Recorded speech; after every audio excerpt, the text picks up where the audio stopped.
वैसे तो आपने कई कहानियां सुनी होंगी, लेकिन कुछ कहानियां ऐसी होती है जो दिल दिमाग को हिलाकर रख देती हैं। कुछ अपना करियर चमका पाती हैं तो कुछ नहीं। एक कहानी है ऐसी एक्ट्रेस की जिन्होंने बिल्कुल अलग राह पकड़ी। वो राह जो बिल्कुल भी आसान नहीं थी और ना ही कोई आपकी काम की तारीफ करने वाला था, लेकिन उस एक्ट्रेस ने अपनी जगह नंबर 1 पर बना ली थी। टॉप की एक्ट्रेस को भी पछाड़ कर रख दिया था। ये एक्ट्रेस, अगर आप सोच रहे हैं फिल्मों की लीड हीरोइन है, तो बिल्कुल नहीं। ये बल्कि कहानी है बी ग्रेड एक्ट्रेस की। वो बी ग्रेड एक्ट्रेस जिसने उस जमाने की सुपरस्टार शकीला को भी पछाड़ दिया था।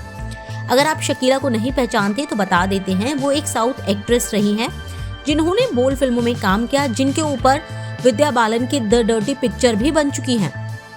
लेकिन शकीला को जिसने पीछे छोड़ा वो थी मलयालम फिल्मों की रेशमा।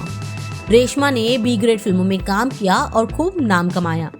रेशमा का असली नाम अस्मा भानु है।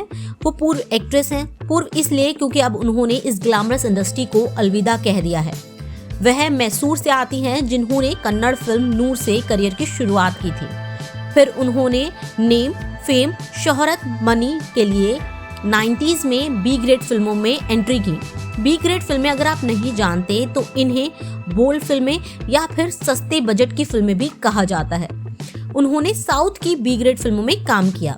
कई बी ग्रेड फिल्मों में काम उन्होंने करने के बाद नॉर्मल फिल्मों में भी एंट्री करने की कोशिश की, लेकिन उनकी ये जो मंशा थी वो कामयाब नहीं हो सकी, क्योंकि वो फिल्म बनने से पहले ही अधर में लटक गई और उनको फिर अपनी जिंदगी का गुजारा करने के लिए बी ग्रेड फिल्मों में काम करना पड़ा।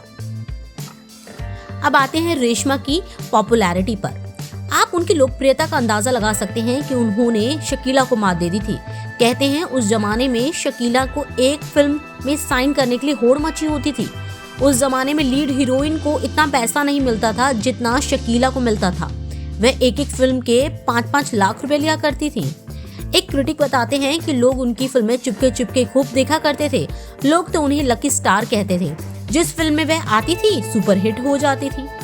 रेशमा अब ग्लैमरस इंडस्ट्री को अलविदा कह चुकी हैं। 2007 में वह एक बार विवादों में आई थी। कहा जा रहा था कि उन्हें गिरफ्तार कर लिया है, हालांकि बाद में बेल मिल गई और वह छूट गई। अब कहते हैं कि वह कर्नाटक के एक छोटे से गांव में रह रही हैं। आप देख रहे हैं बॉलीवुड शॉर्ट्स।